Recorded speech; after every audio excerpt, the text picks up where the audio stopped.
Final item number 2, SB 79 by Senator Wiener.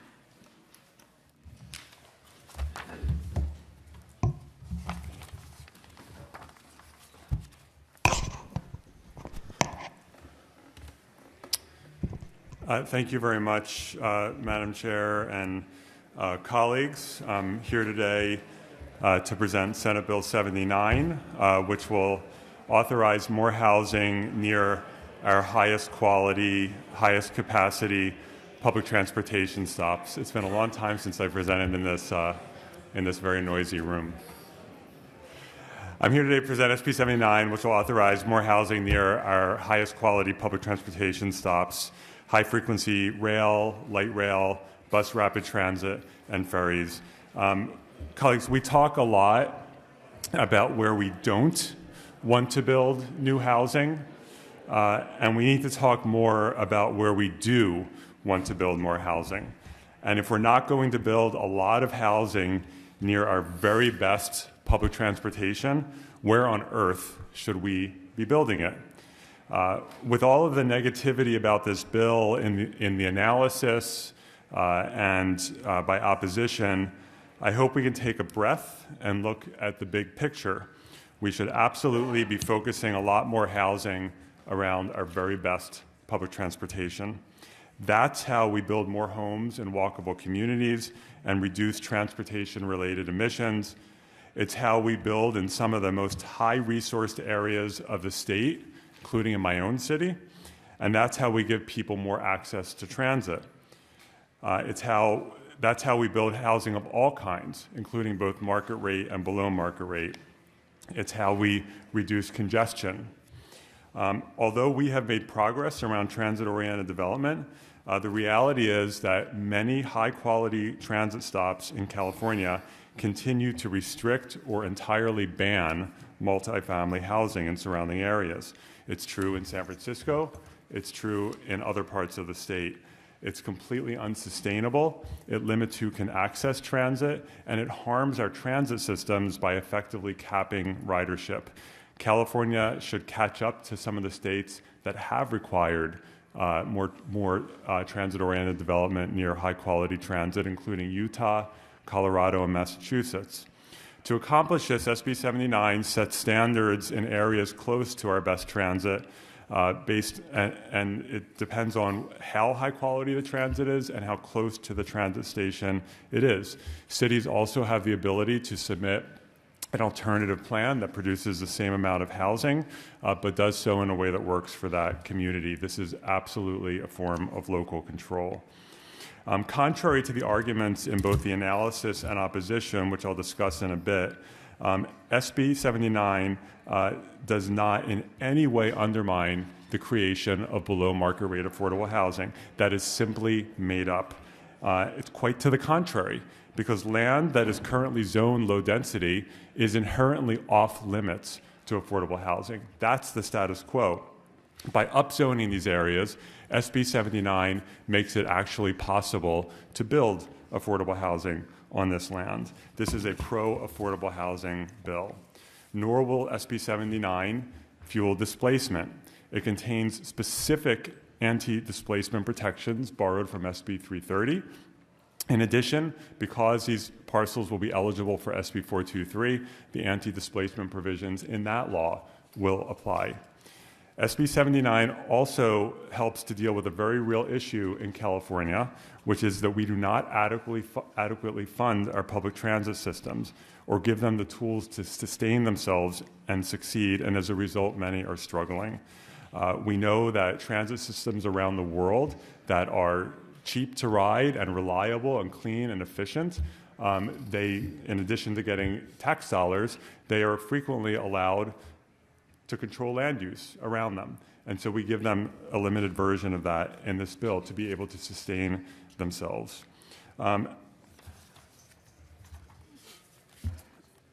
This is awkward to say, but I do need to talk about the analysis, which I normally don't do, but I feel the need to do it here because the analysis was extremely negative about the bill. a bill that's supported by a massive coalition of respected organizations. I say this with all respect to the chair and also to the committee and its exceptionally talented staff. I have very rarely, in my now 9 years in the Senate, very rarely come into a committee hearing in disagreement with the chair. When I was chair for 7 years of different committees, no fights in committees, we always worked it out, and I have overwhelmingly been able to work it out. Unfortunately here, there are no proposed amendments other than to delete the bill. Reading the committee analysis is just an avalanche laundry list of 10,000 things that are supposedly wrong with the bill. Reading the analysis, there's apparently not a single thing in the bill to be liked. It liberally quotes from opposition without quoting anything from the supporters. It reminds me of, for those who've watched The Simpsons, the episode where Marge Simpson's aunt comes to Thanksgiving dinner and walks in and says, I have laryngitis, it hurts to talk, I'm only going to say one thing, everything you do is wrong. That's what I took away from this analysis. I don't take it personally, but that's what I took away. I don't pretend to be perfect, and I will never say that any bill I introduce is perfect, and especially a big, complicated bill, and I'm not the only member of the legislature who does that. Many members do. The chair certainly does that. You come to your first committee, and there's work to be done. And so different issues that need to be handled and negotiated and worked over and amended, and that's what the committee process is for. In this committee, the chair, which she has every right in the world to do, so I'm not criticizing, has decided to simply oppose the bill instead of asking for amendments. That's the chair's prerogative. But that means that all of these issues that normally we would work on in committee are not getting worked on in this committee. And I ask that I be allowed to continue to work on this bill. This is a bill that has very broad support, which you can see from the support list, and very diverse support. Specifically, the analysis amplifies what I think is a debunked argument that building market rate homes somehow leads to outmigration. Market rate homes, where probably 98 or 99% of Californians currently live in market rate homes. That's contradicted by an avalanche of research which shows that it's the failure to build housing that pushes people out. The analysis criticizes the bill for allowing developers to build small units. It then pivots to criticize the bill for allowing developers to build large units. So which is it? I think we should do less hand-wringing and micromanaging about what kind of housing people build and just let people build housing. That's how we solve our housing shortage. The analysis criticizes the bill on affordability, but ignores the fact that low-density zoning, which is the current status quo around so many major transit stops, low-density zoning means zero affordable housing because it's either single-family or too low density to even trigger an inclusionary affordability ordinance. And you certainly can't build 100% affordable housing in low density. By upzoning, SB 79 allows sites to actually pencil for 100% affordable housing, triggers local inclusionary requirements, and because it makes the parcels eligible for SB 423 streamlining, it triggers the affordability requirements in that bill. So to criticize this bill around affordability, I think, with all respect, is not a valid criticism. The analysis also amplifies made-up concerns about creating a new CEQA exemption, which is just not the case. These projects will all go through either SB 423 streamlining or through the normal CEQA discretionary process. So all of the labor and environmental standards in SB 423 will apply. Otherwise, it'll be the normal traditional process. And again, I know I'm being critical of the analysis, and that's a democracy. We all get to have our views. But I think it's important to mention these things given the dynamic in this hearing. I do want to note something the committee said in the analysis with which I fully 100% agree, that we have a severe housing shortage, a big one. and it's driving low-income and working-class people out of California. Housing bills do not drive people out. The shortage that we're trying to solve, that's what drives people out. We're trying to help end that. The legislature has worked for the last decade to try to end that shortage, and I'm proud of that work. The analysis correctly notes that California's housing production has gone up in recent years. That's a good thing, but it's not nearly enough. It still falls far short of what we need to make California affordable for all sorts of families of different income levels, to stop the outmigration of working class people, and to put an end to the situation where Texas and Florida are eating our lunch when it comes to building housing that people can afford. It shouldn't be the case that you have to go to Texas or Florida to afford housing. You should be able to afford housing here. And we need to build enough housing to make that possible so that we don't keep losing seats in Congress, which we're going to do. We're going to get decimated in the next census because we have failed so badly on housing that we have an outmigration, and we're going to pay the price for that. SB 79 represents a good faith step forward to address our housing and climate challenges. First committee, I am asking for the opportunity to continue to work on this bill. There is no big bill that's perfect in its first committee. Various issues have been raised that I'm happy to continue to work on, and I respectfully ask for an aye vote. With me today to testify are Sergio Lopez, the mayor of Campbell, and Kirsten Blad, the associate director of state policy at Streets for All, is also a certified land use planner. So thank you very much. Thank you. I'm going to state that each of the speakers will have 2 minutes, and you will be timed. Thank you. Thank you, Madam Chair and Senators. Thank you very much. My name is Sergio Lopez. I'm a mayor, transit agency chair, and son of immigrants. I come from a proud working class union family. After facing housing insecurity growing up, facing foreclosure and the loss of our family home, I entered public service to fight to ensure that no other family would have to endure what mine did. First and foremost, that has meant fighting our housing affordability crisis, which has only grown more severe. I have the honor of serving as mayor of my hometown of Campbell, and we're a proud pro-housing city. For this housing element cycle, we set a housing target nearly double that allocated to us, and we have aggressive but common sense affordability requirements to ensure a balance between production and affordability. This is a balance that SB 79 strikes by prioritizing production while deferring to our local affordability standards. And we've been a good faith actor and exponentially increased our housing and homelessness programs over the past few years. But in spite of all that, we know that we can't tackle this problem alone, and it will take partnership with the state and bills like SB 79. I also have the honor of chairing VTA, Silicon Valley's transit agency, and along with Moving Santa Clara County, we have been a leader in innovative transit-oriented development. SB 79 will help us meet our goal of scaling up to thousands of new homes, including thousands of affordable ones. Every single VTA housing project includes a project labor agreement, and SB 79 will help us do more of these faster.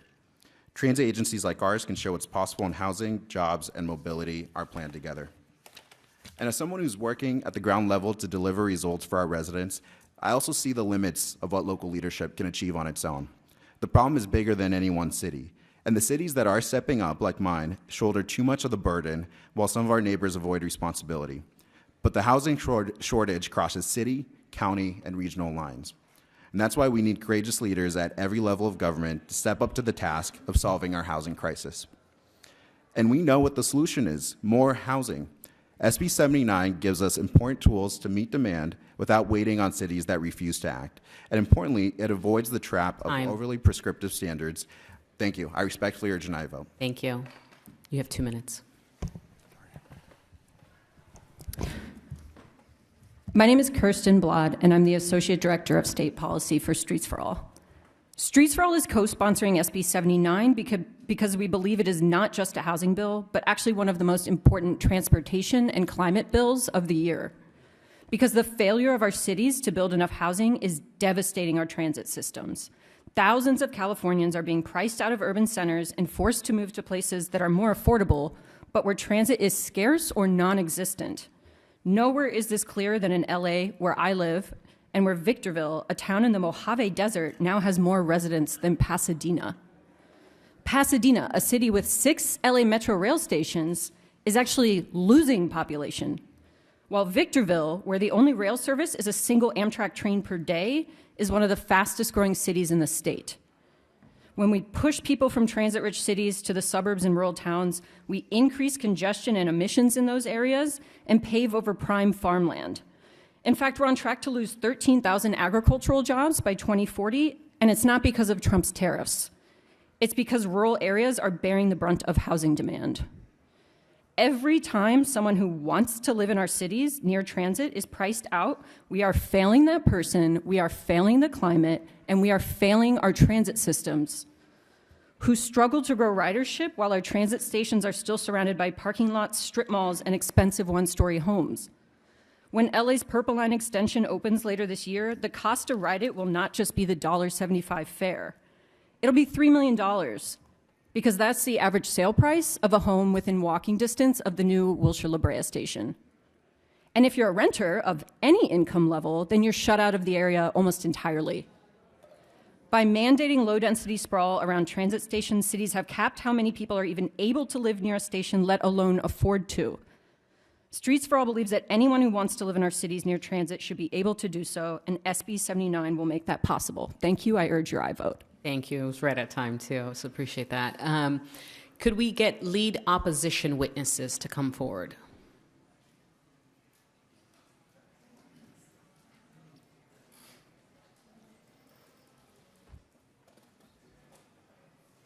Each of you will also have 2 minutes. Good morning, Madam Chair and members. Anya Lawler on behalf of the California Rural Legal Assistance Foundation, the Public Interest Law Project, and our coalition of partners that work with low-income communities throughout California. We agree with pretty much all of the arguments in support of this bill. We need more housing. We need more housing and more density around transit, and we need to do so much more to support and grow transit throughout the state. But I feel like we're just reading an entirely different bill. It's important to remember that the state does pretty well at producing market rate housing, but seriously underproduces affordable housing. Given those significant disparities, we should be using every tool available to increase affordable housing development.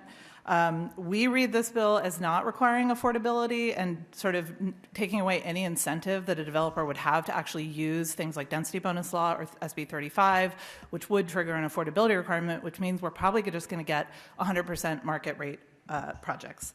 And clearly there's a disagreement about how the bill reads, but that's how we read it. We see it as potentially overriding local inclusionary ordinances. We know that low-income people are core transit riders. We know that market rate development in low-income neighborhoods causes neighborhood-level displacement. We know that there are better ways to go about increasing density. We see all kinds of cities doing creative things to densify while also taking care of housing needs and building equitably and inclusively.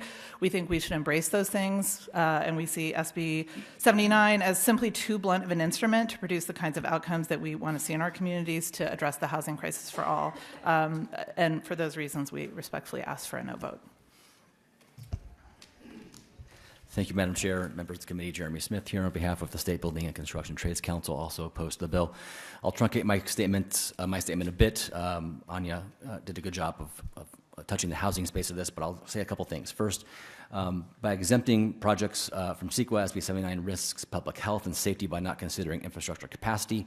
No analysis and mitigation for significant construction and operational air quality, noise, public health, utility, public services, and other adverse impacts on the community would be required. These things are often underaddressed by other laws and may exacerbate environmental and public health impacts. Secondly, a housing project will also be eligible for SB 79 streamlining if located on light industrial land or surrounded by industrial uses, in contrast to existing streamlining measures such as SB 6 and AB 2011, which prohibit housing projects on a site or adjoined to any site where more than 1/3 of the square footage on the site is dedicated to industrial use. And finally, a word on labor standards. This does not include labor standards, including standards previously approved by the legislature in streamlining bills such as SB 423, SB 6, and AB 2011. It's important to remember that the potential increase in housing projects in SB 79 will result in increased workforce demand. Local governments need to be able to hear this and adapt to it. Without a public process to advocate within, our members need those protections in bills such as this. However, SB 79 includes no labor standards for workers building these projects, no skilled and trained standards, no prevailing wage requirements, no apprenticeship utilization requirements, or enforcement provisions. And without those standards in this bill, we will be forced to rely on an overburdened and understaffed CalOSHA, DLSE, and other state agencies charged with enforcing labor laws, an issue that the author has tried to remedy as chair of the Budget Committee, for which we thank him. But because of that, the author knows there isn't enough enforcement capacity due to the vastness and prevalence of the underground economy, especially in the housing sector. Finally, those agencies, despite being staffed and dedicated public servants who are doing their best, need the help of the legislature in bills such as this to include real meaningful direction to developers that how and with whom these projects are built are as important as just getting them done. This bill contains no standards for protecting workers, unfortunately, and we are left to ask why. For those reasons, we urge a no vote. Thank you. So we're going to move on to Me Too's. Again, both in support of the bill or opposition. Please state your name, your organization, and where you sit on support or opposition. No other comments. Thank you. Hi, Brooke Pritchard on behalf of California YIMBY, in addition to 1,000 Californians who signed a letter in support. Thank you. Good morning, Sylvia Solis Shaw here on behalf of the City of West Hollywood in support. Thank you. Good morning, Madam Chair. Matt Robinson with the California Transit Association. We are supportive of the Surplus Lands Act changes in the bill and appreciate the author's work with us on that. Thank you. Robin Davis, West Sacramento Tiny Homes on Wheels Advocacy Group in support. Thank you. Ryan O'Connell with Napa Solano for Everyone in strong support. Thank you. Harrison Linder with Leading Age California here in support. Martin Vindiola on behalf of the California State Association of Electrical Workers, the California State Pipe Trades Council, and the Western States Council of Sheet Metal Workers in opposition. Jane Natoli on behalf of YIMBY Action in support. Kyle Kelly on behalf of Santa Cruz YIMBY in strong support. Philip Raffel on behalf of SF YIMBY support. Courtney Kuhn on behalf of Inclusive Lafayette in support. Sarah Bell on behalf of East Bay YIMBY support. Brian Jaffe on behalf of Santa Rosa YIMBY support. Allie Saperman on behalf of the Housing Action Coalition in strong support. Luis Morante on behalf of the Bay Area Council, a proud co-sponsor of the bill, and strong support. Thank you. Good morning, Chair and members. Happy Earth Day. Jordan Grimes on behalf of environmental nonprofit Greenbelt Alliance in strong support, also a co-sponsor of this bill. Thank you. Brian Hamlin, California YIMBY in support, and I believe Circulate San Diego didn't make it in the room. Also speaking on behalf of them as well in support. Thank you. Joseph Cohen-May on behalf of the Los Angeles Housing Production Institute, as well as Downtown LA for All in support. Ember Madison from the California Apartment Association in support. Salim Damerji on behalf of South Bay YIMBY in support. Alex Shadley with Northern Neighbors in support. Julia Daniel with Haight-Ashbury Neighbors for Density in support. Thank you. Good morning. Kiara Ross on behalf of the Marin County Council of Mayors and Council Members in the City of Solana Beach in opposition. Good morning, Chair and members. Brady Garton on behalf of the League of California Cities as well as the California State Association of Counties in opposition. Thank you. Brandon Powell of San Francisco's District 9 Neighbors for Housing in support. David Azevedo, AARP California, in strong support. Evan Cragen on behalf of Sacramento Councilmember Katie Maple in strong support. Zenon Elliott Crow on behalf of YIMBY Los Angeles in strong support. Alex Melendrez representing Ventura County YIMBY in strong support. Matthew Marding on behalf of Mountain View YIMBY in strong support. Brendan Regulinski, constituent of Senator Durazo, union entertainment worker and volunteer with Abundant Housing Los Angeles and Eastside Housing for All in support. Natalie Spivak with Housing California. We have a concerns position due to the lack of affordability requirements and exemption for transit agencies from the Surplus Lands Act. Thank you. Jonathan Cook, Executive Director of the Sacramento Housing Alliance, with concerns regarding the lack of affordability requirements and exemptions to the Surplus Land Act. Phoebe Seaton with Leadership Council for Justice and Accountability in opposition. Mark Fuchsovich from Streets for All, representing the Costa Mesa Alliance for Better Streets in support of the bill. Chris Allison on behalf of East Bay for Everyone in support. Graciela Castillo-Krings here on behalf of Prosperity California in support. Holly Firmini de Jesus with Lighthouse Public Affairs here in support today on behalf of Spur, Abundant Housing Los Angeles, the San Diego Housing Commission, as well as Habitat for Humanity California, nonprofit housing builders for homeowners, all in support. Nohar Delanu on behalf of San Luis Obispo County, YIMBY in support. Sri Vijayaraghavan for Grow the Richmond in support. Ben Radersdorf on behalf of House Sacramento in strong support. Varun Arora representing Peninsula for Everyone in strong support. Rick Latora on behalf of Inclusive Moraga in support. Aviv Schifrin with Streets for All in support. Bob Naylor on behalf of Fieldstead, that's Howard Amundsen Jr., an Orange County pro-housing philanthropist. Don Wilcox with the California Conference of Carpenters in support. They're JT Hirschmack from the Nonprofit Housing Association of Northern California in support of this bill today to continue the conversation on the Surplus Land Act. Good morning, Madam Chair, members of the committee. Paul Gonzalez on behalf of the cities of Artesia, Chino, Fairfield, Folsom, La Mirada, La Quinta, Lakewood, Lomita, Norwalk, Palm Desert, Palmdale, Paramount, Rancho Cordova, Simi Valley, Torrance, Whittier, and Yucaipa, all in respectful opposition. Madam Chair and members, Kobe Pizzati, on behalf of the cities of Carlsbad, Thousand Oaks, Merced, and Rancho Cucamonga in respectful opposition. Casey Elliott, on behalf of the cities of Laguna Beach, Hesperia, Newport Beach, Fullerton, Mission Viejo, Whittier, Oakley, Oceanside, Modesto, Murrieta, Tustin, Concord, Walnut Creek, and Lafayette, all in respectful opposition. Hi, Dylan Hoffman on behalf of the city of Beverly Hills in respectful opposition. Jonathan Clay on behalf of the city of Encinitas in opposition. Max Perry on behalf of the city of Camarillo, also in respectful opposition. Thank you. Thank you. Seeing as we have no Me Too's, I'd like to establish a quorum before we begin any deliberation. Can we call roll? Senators Wahab. Here. Wahab here. Sayarto. Arreguín. Cabaldin here. Caballero. Cortezi. Durazo here. Gonzalez here. Grayson here. Otrobo here. Badia. Okay, quorum has been established. I'm going to bring the conversation back to committee members. Committee members, would you guys like to comment on this effort? Senator Grayson. Thank you, Madam Chair, and I want to express my incredible high regard to the author, who is a housing champion for the state of California and has been one for quite some time, and is absolutely not afraid to pick up large boxes and big tasks and challenging policy and bring it before us, such as is with this particular bill.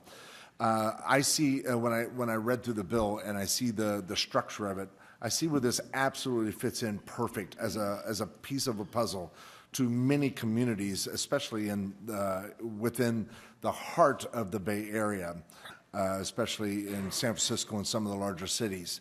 When you get out further from that dense urban setting, then I see where the challenges start to surface. And for me, that's what I've been grappling with is how do we fit that tier system into an environment that is not conducive to that kind of a setting where there's 4 stories or 7 stories within a certain distance from public transit.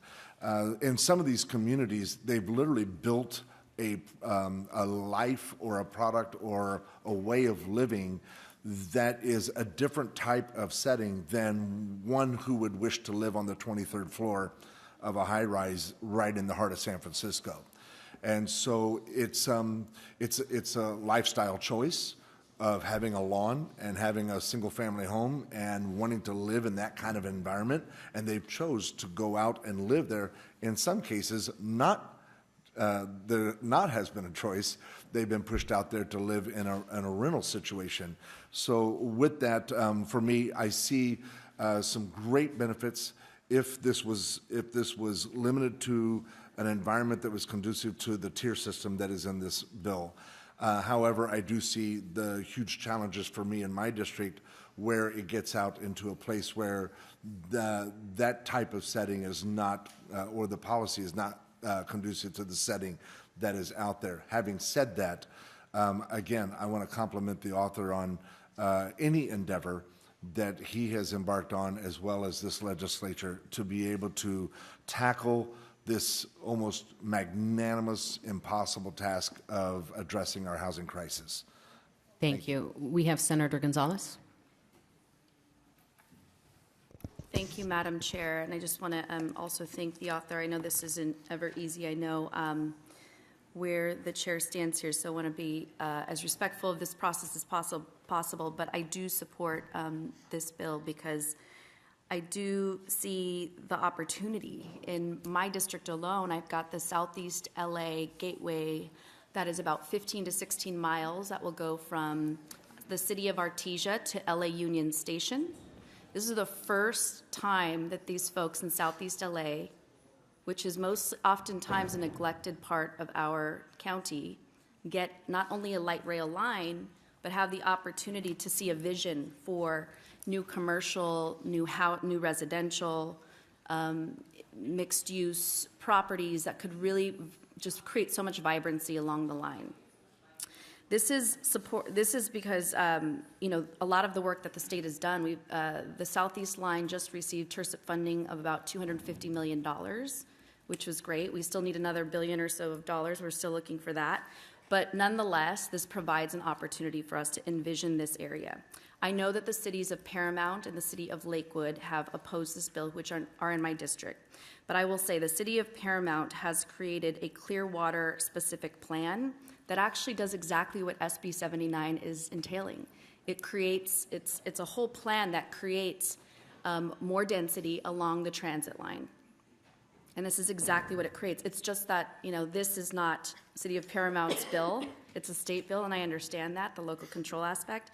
But I think that this is an opportunity for us to continue discussing, what more we could do for these underserved communities, especially in one like mine, like Los Angeles, that also has some of the largest impacts in terms of air quality, too. So I know I'm talking to you, Mr. Author, but I think this is something that I know that you understand completely, but I know that this is going to be really, really vital for my community and for Los Angeles. On top of that, LA County has, I think, about 50,000 acres available along their metro lines. When we think about the Olympics, when we think about the World Cup and the opportunities there, for folks, for regular Angelenos to be able to have housing that could be affordable, but that will also be lower the cost, lower the air quality impacts, and get them to and from not just the Olympics, but to work, I think is really important. So with that, I want to say thank you for bringing this forward. I know there'll be continuing conversations on how we can incorporate maybe some of the existing transit-oriented community programs that might have some local government influence in there already. So there is some sort of influence from cities to be able to look at that. And so I don't know if you have any answer to that. I know we've talked about that a little bit briefly, but Metro has TOC currently and does beg for city support. Thank you very much, Senator Gonzalez. So as I mentioned at the beginning, the bill currently allows cities to propose an alternative plan that produces the same level of housing that SB 79 would require, but to do it in their own way if they want to move around where it is, to focus more on like one side of the station, less on the other side, and so that they have that flexibility. In terms of other kinds of flexibility for cities that may already have programs, we're open to that conversation, absolutely, and that's why I'm asking the committee, and I appreciate your support, to allow us to continue that conversation, because if the bill is voted down in its first committee, that conversation ends. And so I appreciate you raising that. We're happy to have that conversation. Thank you very much. Thank you. Do we have any other commentators. Senator Durazo. Yes. I just want to thank the author also for all the work that you've done on housing. Housing has also been very important to me because I represent a district which is primarily renters, overwhelmingly renters, and so affordability is a big issue. There are renters who are at the point of getting kicked out and becoming homeless. So affordable housing solutions are really top priority for me and the rights of tenants. My concern is that there would be more market rate. It would open the door for more market rate, but at the expense of affordable housing, and that's a very big concern. I'm aligned, I think, with a lot of the nonprofit affordable housing groups in their concern that this could lead to more market rate housing, but again, at the expense of affordable housing. My concern about the impact and the potential it bypasses CEQA. It permits transit agencies to build commercial-only developments. And it does not have the affordability standards baked in. It leaves a door open to luxury development without guarantees for low and moderate income residents. And it exempts transit from the Surplus Lands Act, cutting off opportunities to prioritize affordable housing on public land. For these and many other reasons, I will not be voting today on this bill. Thank you. So we'll go with Senator Cabaldon first. Thank you, Madam Chair.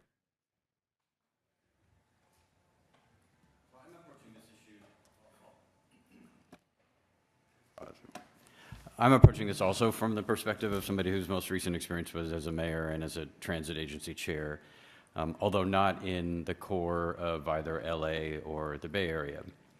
And I think, first I would say this bill is tackling a very real problem, that we are building region-scale land use and climate and housing and equity plans organized around transit, and then not building the housing around transit stations in order for that to occur. And to some extent, it's part of our larger challenge of we want to make sure if we do a project that it has to be affordable, and it should have a solar roof, and it should have a child care center, and it should have an urban farm on the top of it, all of our goals. And while we're waiting for that moment, that land is being consumed for other projects. And we don't get another bite at the apple. So as we're waiting to build the perfect project, other things are consuming that land around the transit stations as we build them. So it is a very live challenge and an urgent one.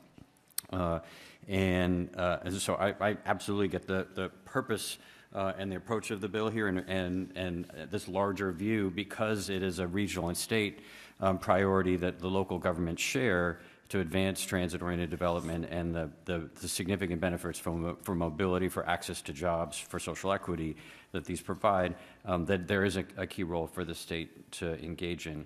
I did want to, and I know you mentioned, Senator, that the analysis went through 1,000 things. To be fair, I think it's because the bill also goes through 1,000 things as well.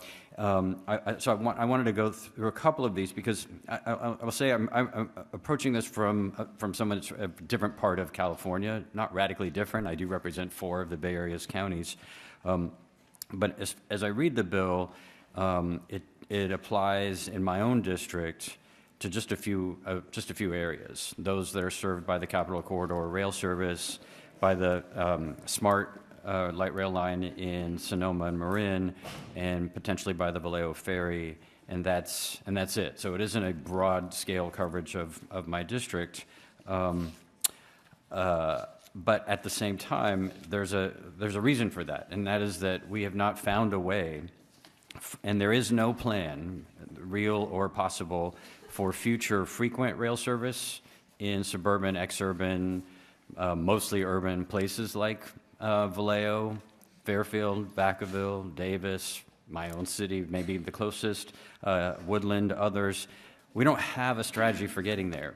Our neighbors in the big urban areas will sort of talk about us like we are Sally Struthers charity campaign. Someday transit will arrive at these poor places that don't have it. We don't know how, but until then, you have to comply with all the same exact standards that we have today in anticipation that it will arrive. When we don't have any strategy for, and it's not feasible to extend BART to most of my district as an example. The Capital Corridor is the line that it is. It's not going to change. SMART is maybe the only example of a transit system that would meet these requirements that has been developed in my entire district in generations. So it makes it easier for me in some sense, but a lot of the laws that apply to these stations don't recognize that transit will look different. It has to in these communities. And I'll give an example. Many of them, mine was the first in the state to operate a publicly supported microtransit public rideshare system. That doesn't count because there's no fixed stop. That doesn't count as transit. And so we've got to look at these communities, and with all due respect, we're not pushing people to the suburbs. I mean, we have a housing crisis in all of California, including in suburban and rural California as well, where we're closing schools or potentially universities because we don't have enough people. So we have to, we need to be looking at these areas in ways that will accomplish that. The other key difference between the core Bay Area and the rest of at least Northern California is that in areas like mine, transit agencies are cities. They are cities and counties. There's not an independent agency that's the transit agency. And so in some respects, for the opponents of the bill, your fears are not that, they're not real. Like, there's just no chance that the mayors of Woodland, West Sacramento, Davis, and Winters are going to conspire and force any one of those four cities through their role as the YOLO Bus Transit Agency. The other three are not going to force land use decisions onto any one of those cities. Cotati is not at any risk that Roanoke Park next door is going to conspire with the other cities in Sonoma County through SMART to impose these draconian land use issues that are being worried about. So in some sense, that structure is a cause for not being that worried about the impacts of the bill in that way. But also, at the same time, it's a recognition that just as transit agencies are cities and counties in these places, cities and counties are also the transit agencies. And so perhaps one of my biggest worries is that we are creating a perverse incentive for these places not to ever upgrade their transit systems. That if taking our YOLO bus line 42 that runs to the airport and taking it from 40 minutes to 30 minutes, that's great, everybody agrees. Taking it 30 minutes to 20 minutes, that's great, everybody agrees. Taking it to 16 minutes, everybody agrees. Taking it to 15 minutes, suddenly all of these laws get triggered. At 15 minutes, suddenly every one of these laws gets triggered. And who in their right mind as a city council member, maybe there's a couple of us, but really, who in their right mind that is going to get reelected is going to say, it's worth going from 16 minutes to 15 minutes and give up all of our local land use authority in this way? So this inflection point when the transit agency is also controlled, unlike BART or AC Transit or those that have elected agencies, it's controlled by the cities and the counties, and transit will only evolve and intensify over time if the whole community is rowing in that direction.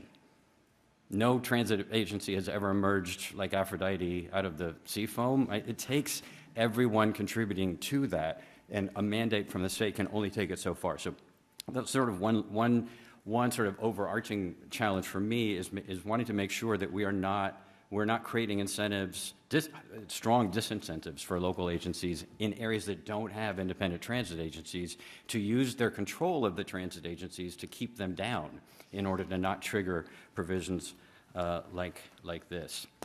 The second area that I want to understand, it picks up on what Senator Grayson said, is the tiering options that are in the bill, which I think is a thoughtful, well-considered approach for how to deal with this. But it misses something, and that is that transit is very, very much a network phenomenon.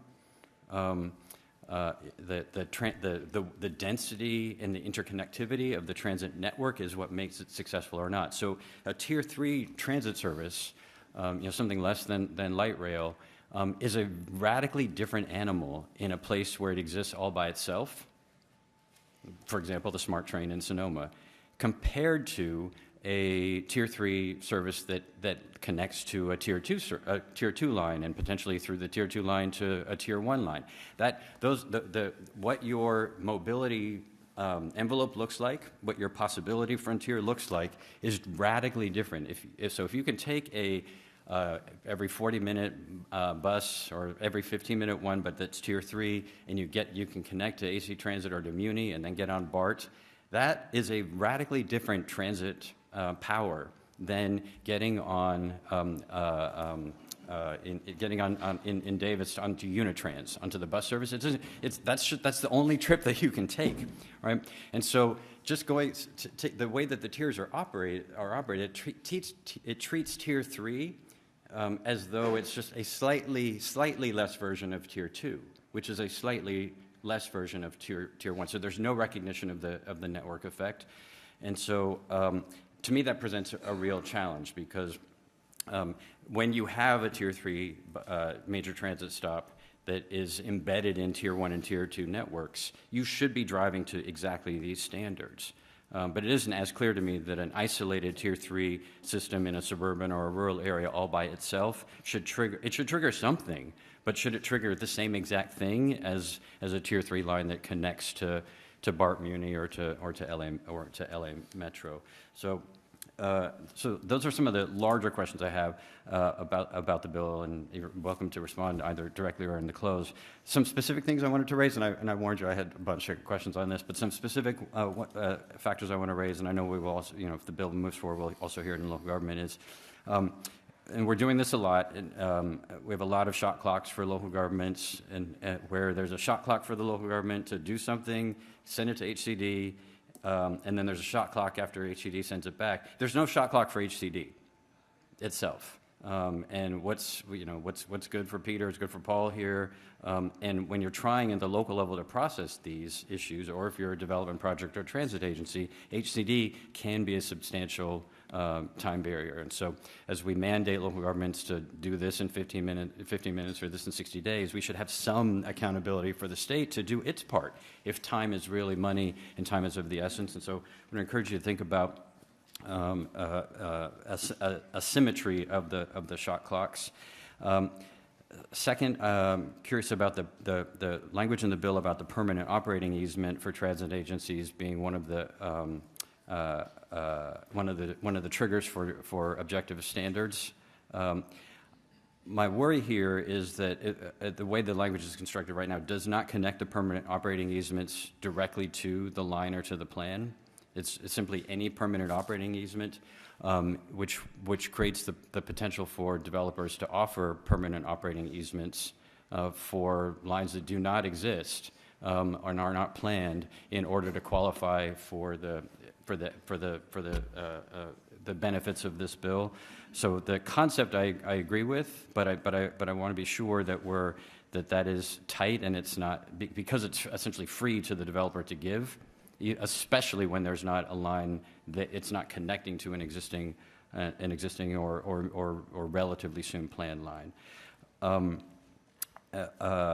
then I do have also concern about the remote properties issue that has been raised by several of the groups and others around the other properties that the transit agencies own that may or may not be directly associated with the lines as they are or as planned. I hope you will be able to address that.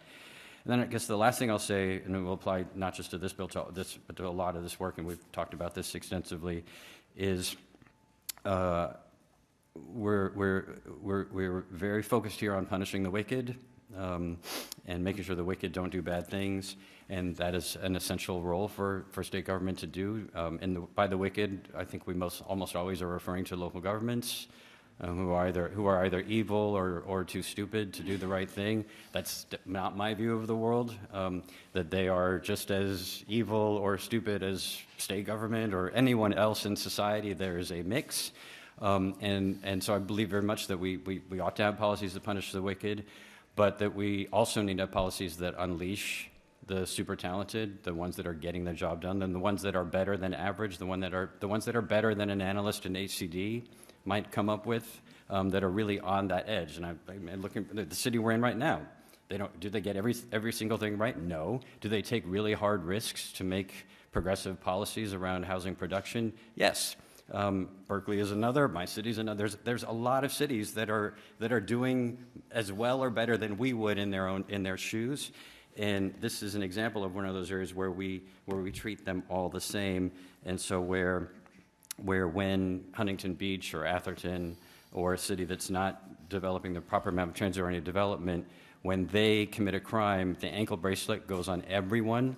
And so I think this is an area where we need to be thinking about developing a framework that applies either to the wicked or to the average, but where we are not preventing communities that are with us on all of our policy objectives and are doing the best that they can and are often succeeding from being able to accomplish that. So sorry for the... No, I appreciate that. Thank you so much. I do want to give... He had a number of different... respond briefly. Okay. If you could respond briefly, we have other speakers as well. Thank you. Thank you, Madam Chair. I appreciate those comments. Just a couple of things on the easements issue. That's something that has been raised. I believe the realtors raised that, and we're actively working on that issue. We've actually proposed language to them, and we'll hopefully resolve that. So that issue's been raised. We're committed to working on that. In terms of the remote properties, in terms of the Surplus Lands Act in general, and I've always been a supporter of the SLA. We have some flexibility on the SLA. For example, although this might change, school districts have more flexibility. There's been an ongoing conversation for years around transit agencies and SLAs, because transit agencies, and for my Bay Area colleagues, you know this, and for others, you've heard me talking about it. In the Bay Area, our transit systems are on the verge of collapse. And so is there a reasonable conversation to have about giving them a little more flexibility on their own land to be able to sustain themselves so that we continue to have public transportation? I have told MPH and the other housers, if the bill moves forward, we will sit down with them about the SLA to try to work something out, and so that message has been delivered, and we're committed to that. And then finally, I want to, in terms of punishing the wicked, I actually don't view more housing as a punishment, and I have been very careful over the years, with very few exceptions, and we know who that tiny number of cities are. I don't demonize cities. I'm a former local elected official. We ask local elected officials to walk the plank every week with people yelling at them. And so the number of city council members over the last decade who have come up to me privately and said, I can't say this publicly, but thank you for the work that you're doing, because it makes our lives so much easier in terms of delivering the housing we need. So I don't view it as punishment, but I understand what you're saying in terms of the high performers. They should get some consideration. And the final thing I want to say, in terms of transit, I want to see transit expand everywhere. And I also want to make sure that as we are doing that, we're not repeating the past mistakes like we heard in terms of Senator Grayson's community, where we made massive public investments in BART and allowed cities to surround it with single-family homes, so that the only people who are allowed to walk to those BART stations, for the most part, are people who can afford a $2 million home. That is terrible policy. It's unfair, and that's what we're trying to change. This bill won't change everything, but that's the direction we're trying to go. Thank you. Senator Arreguín. I want to thank Senator Cabaldon for your comments. I think you touched on an important issue, which is that not every city is an urbanized community. And so as we're developing laws for 40 million people in the state, we have to really think about the application of it to a variety of different parts of our state. And so I know the author will work to take that input in consideration as the bill moves forward. But housing is a matter of statewide concern. That's why the legislature over the past decade has passed a number of laws to streamline production, to build ADUs, to build multifamily housing, to build affordable housing. And it's because we're facing a significant deficit of housing in California. It's estimated we are behind by at least 2.5 million homes just to address the existing housing needs of Californians. if we were making progress as a state, we wouldn't need Senate Bill 79. And I think as the senator touched upon, we're facing two challenges in California. We're facing a housing shortage, and we're facing a transit funding crisis. And transit and housing are interrelated issues. There's no doubt about it. And so this bill tries to address both those issues. And I firmly believe that we need to build housing for people at all income levels. Affordable housing, including permanently affordable housing and subsidized housing for people experiencing homelessness, market rate housing, ownership housing. The shortage is at all aspects of the income spectrum in our state, but more acutely on the affordable side. I believe this bill will significantly accelerate the state's progress to build transit-oriented development, locating it where it should be appropriately located, which is along major transit corridors and around transit stations. I think there are some issues that should be taken into consideration with regard to sort of rural cities and more suburban communities and the different tiers that I think Senator Cabaldon touched upon specifically. But I think this bill is accomplishing a very important goal. I have talked to the author about my concerns around the issues around the changes to the Surplus Lands Act, which I think could disincentivize the use of public land for affordable housing, which I think is going backwards from the law the state has passed in recent years. And I know that you'll be engaging with affordable housing developers and other stakeholders, discuss those issues. I want to make sure that we're not going backwards in incentivizing affordable housing. So recognizing this bill will continue to be a work in progress, but is addressing a critical need in our state, I will be voting for the bill today. Thank you. Thank you. And we have Senator Ochoa-Bogue. Thank you, Madam Chair. So I do have a couple of questions I would like to give an opportunity to be addressed. The first one is based on the information that you shared, that your staff shared actually with us. The bill seems quite narrow.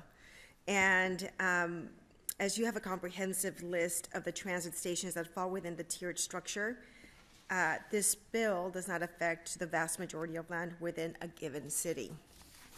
I was looking at the map, and in my community, in my district, we potentially have three areas of here there. I have 3 areas that actually would be considered under Tier 3, which falls within, closest to it, 4 to 5, 3 to 4, on the outskirts on that end.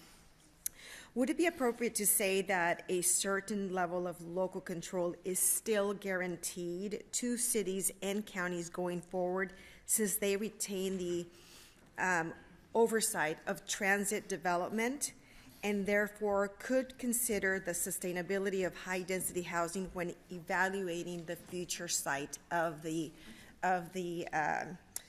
transit stop? Yes. Excuse me. Sorry. That is correct. And it's twofold. First, even for existing stops, the bill is very clear that a city, there's the default zoning around that transit stop per the tiers in the bill. A city could decide we want to focus it more, say, like I said before, on one side of the station but not the other, or we want to go even taller, closer in, but shorter, further out, and they can craft that alternative plan, and that would substitute the default settings in the bill. So that's a pretty significant amount of local control. In addition, as Senator Cabaldon mentioned, when we talk about the creation of new transit stops and new transit systems, these are local decisions. In most parts of the state, it is, as you mentioned, mayors, council members, county supervisors who are part of these transit boards. We have in the Bay Area, we have 2 systems, BART and AC, that are directly elected, but that is close to being unique in the country, and they are directly elected, so they're local elected officials. And so that local decision-making is still there. The state doesn't mandate where you build rail. I mean, if you're seeking state funding, you have to show that the system is going to be sustainable. But yeah, that's a significant amount of local control. And I wanted to make sure I asked that question because I wanted to ensure that the opposition, especially when it comes to the League of Cities and our local cities, because I'll be honest, I received a lot of opposition from our local cities. And when I'm viewing the lens that I use to analyze the bills, I really do look and take in consideration what the local control perspective is on that end, but also where their role comes in. And so I want our cities to understand that they still, especially in my district, which, we are still developing, we still have a lot of land, we're still growing. So there still leaves literally a lot of local control as to where they're going to be able to place these transit stations moving forward. So I wanted to make sure that we had that on record for my cities. Number two, there's been some concerns raised about the lack of affordability requirements within this bill. Can you provide some context as to why that was not included, and perhaps how increasing market rate supply could still be a net positive for housing markets, please? Yeah, so I agree with, I know Senator Arreguín said this, and I can't remember if others did, that when it comes to housing, it has to be, in my view, an all of the above approach. I have been a strong supporter of, and when we say affordable housing, I think most people are referring to below market rate, deed restricted affordable housing. That's typically what people are talking about when we say affordable housing. I've authored bills that have been specific to 100% affordable housing. At the local level, I supported San Francisco's inclusionary housing ordinance. I have supported both before and since being budget chair, billions and billions of dollars of investment in affordable housing. And so this whole narrative that if you do a bill that allows for all sorts of different kinds of housing, it's somehow anti-affordable housing, that it's a zero-sum game, I don't accept that. I think that that is a false premise. And so this bill, in terms of affordable housing, as I mentioned at the beginning, need to be clear that the low-density zoning, if you have a station that's surrounded by single-family zoning, that is inherently means that neighborhood is off limits to affordable housing. So when we change that low-density zoning to multi-unit, that means that you can now have affordable housing there. So to suggest that changing the zoning from single-family to multi-unit is anti-affordable housing, that is simply, in my view, incorrect. So by changing the zoning, it allows there to be affordable housing, both 100% if an affordable housing developer can purchase the land, but also it triggers the inclusionary housing ordinance of the city, because typically most cities it triggers at like 10 units or 15 units or thereabouts.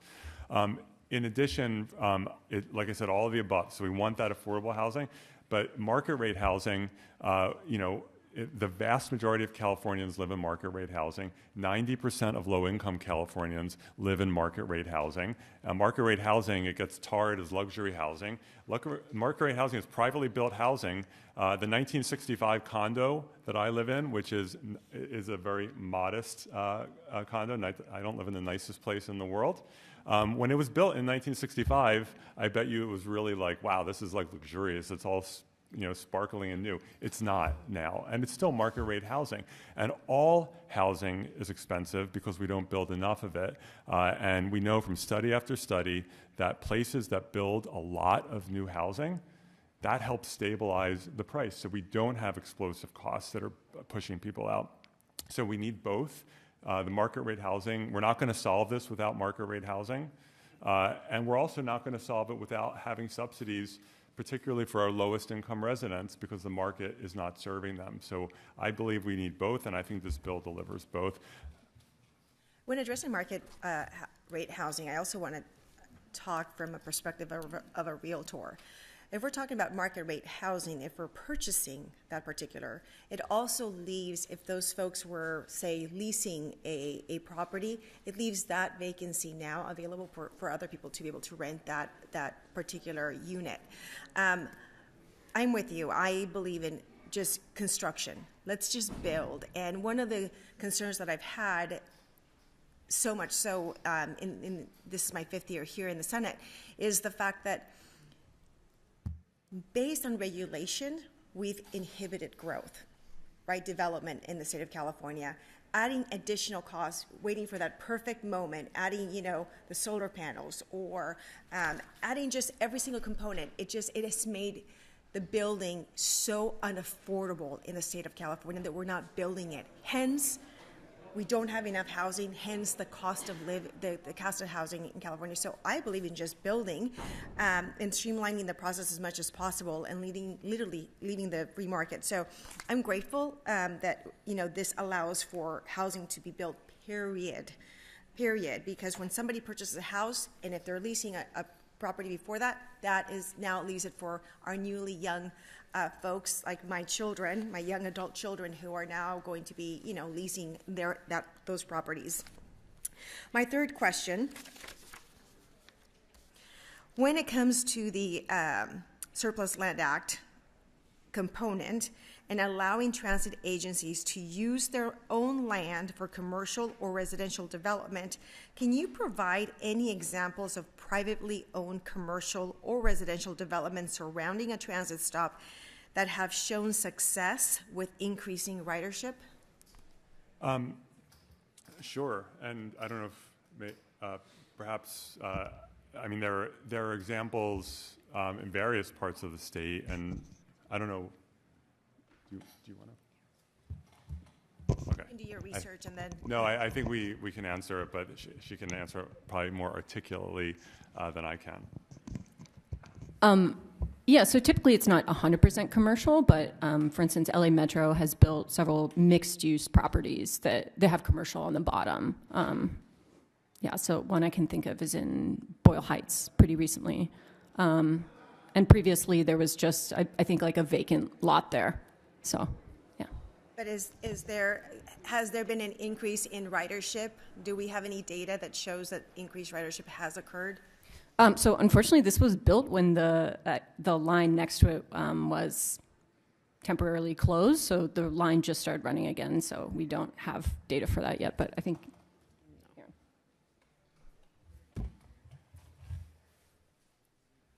I think we'd have to follow up on specific research, but I know that there's considerable research in the land use literature indicating that commercial concentration near transit is a major driver of transit ridership.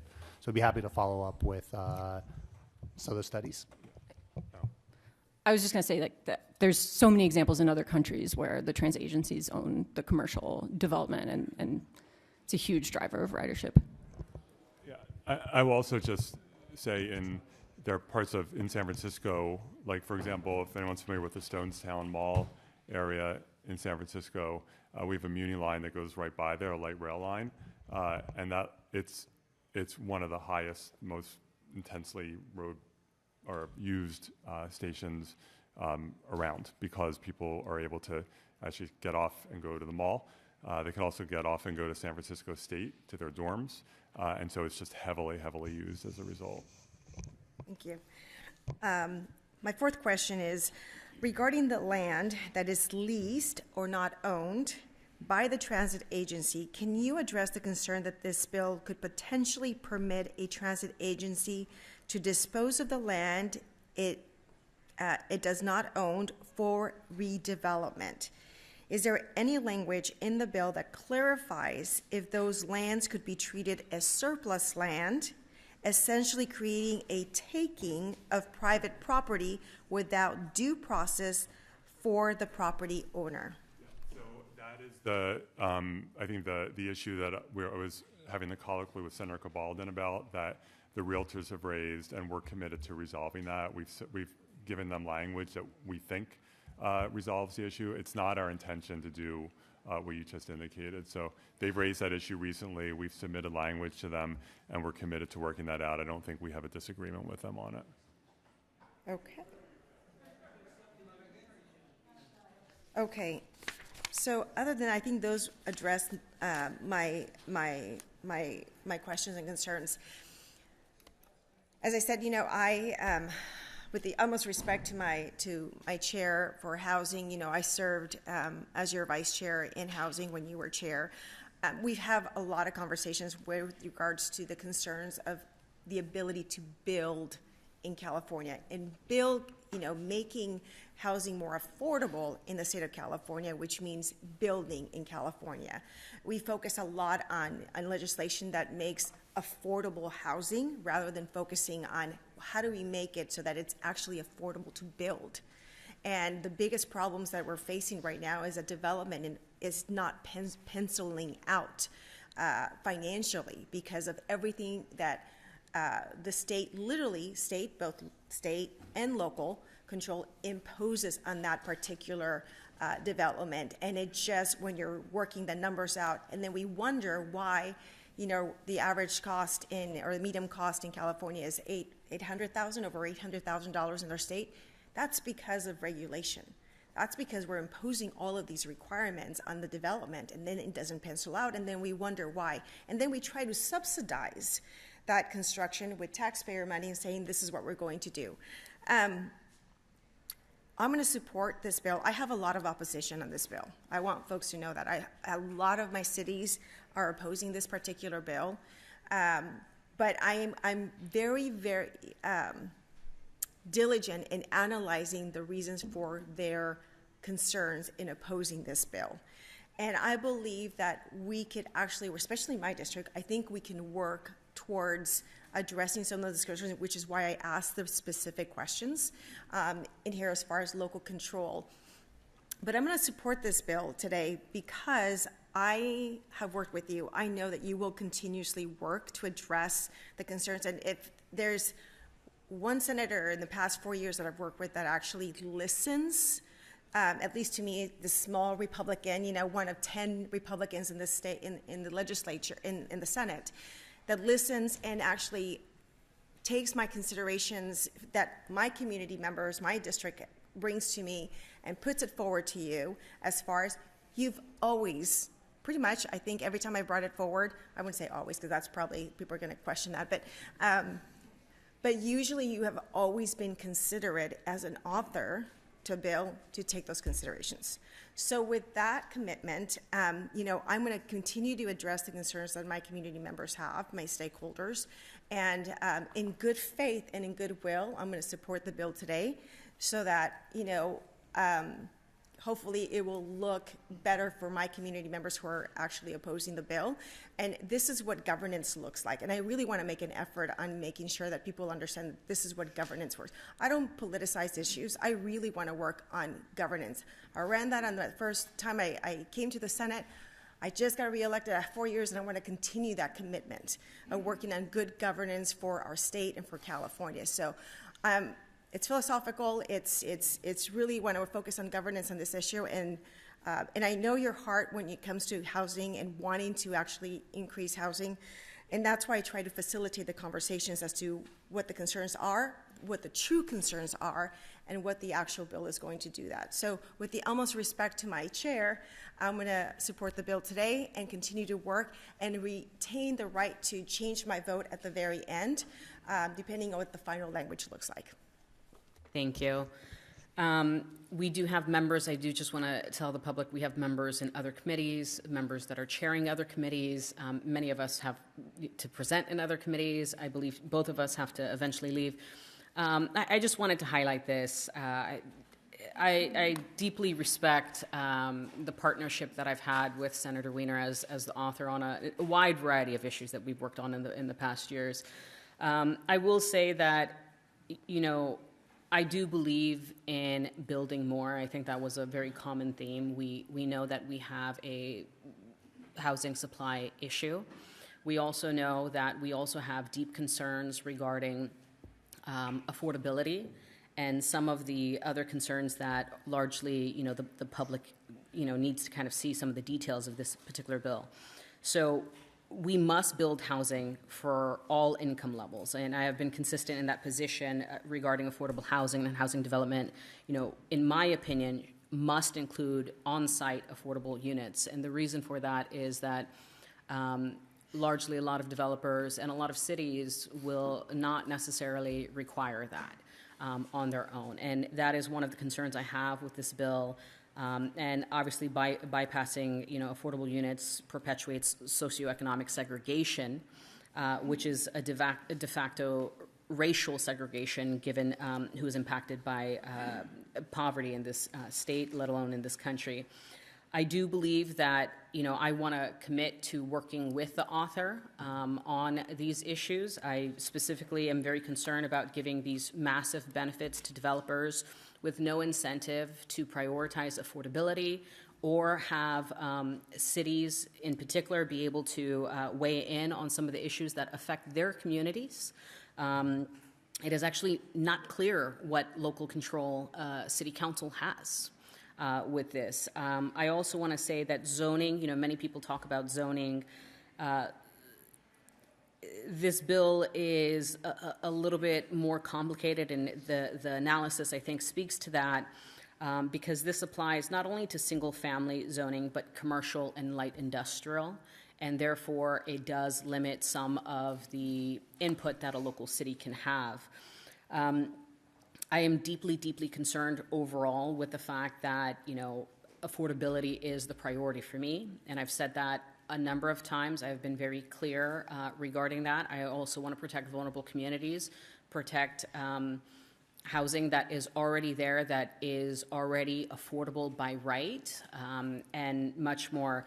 And I know that this is the first committee, but as far as the affordability concept, some aspects of local control, labor, and some of the other issues that were brought, which are many, many, many issues, I believe that this is a non-starter for me at the very beginning, right? And the goal of policymaking is that we have our inputs, we have our concerns, and again, I want to work with the author, I want to work with stakeholders. There are plenty of other stakeholders that have deep concerns as well in opposition of the bill, but I just wanted to at least highlight that. I will ask the senator to close, and we can move on. Thank you, Madam Chair. The feeling is mutual, and I appreciate all the many areas where you and I are in very strong agreement, and no one's going to agree on everything, and obviously we have a disagreement here, which I respect. I do just want to say, first of all, I really appreciate the detailed, thoughtful conversation today. I always, there's so much cynicism about elected officials in the United States in 2025, and people have a lot of perceptions, and I always try to convey to my constituents, no, like, you should come and listen to one of our hearings. People give a lot of thought to these issues and try to do the right thing, and I really appreciate that, agree or disagree. I do just want to say, I think what fuels segregation is when we have the land use patterns around some of our transit stations that we have now. Like, as I mentioned before, if the only way you're allowed to live within walking distance of a BART station is to be able to buy a $2 million home, that is segregation. This bill will reduce segregation by allowing more people and more kinds of people to be able to live near transit. This is absolutely a pro-affordable housing bill. I just fundamentally dispute that. I strongly disagree with the claim by one of the lead witnesses that this overrides local inclusionary. That's false. This honors local inclusionary. I also want to note, in terms of labor standards, that this does not in any way pull back on labor standards, and all of these parcels are eligible for SB 423, which triggers labor standards. So this is a good bill. This is a pro-housing bill, a pro-affordable housing bill, and a pro-transit bill, and I respectfully ask for an aye vote. Thank you. Do we have a motion? Senator Arreguín moves the bill. Motion do pass to local government. Senators Wahab? No. Wahab, no. Ciarto? Arreguín? Arreguín, aye. Cabaldon? Cabaldon, aye. Caballero? Cortese? Durazo? Durazo not voting. Gonzalez? Gonzalez, aye. Grayson? Ochoa-Bogue? Ochoa-Bogue, aye. Padilla? So that bill is on call, and I'm going to call a recess. Thank you.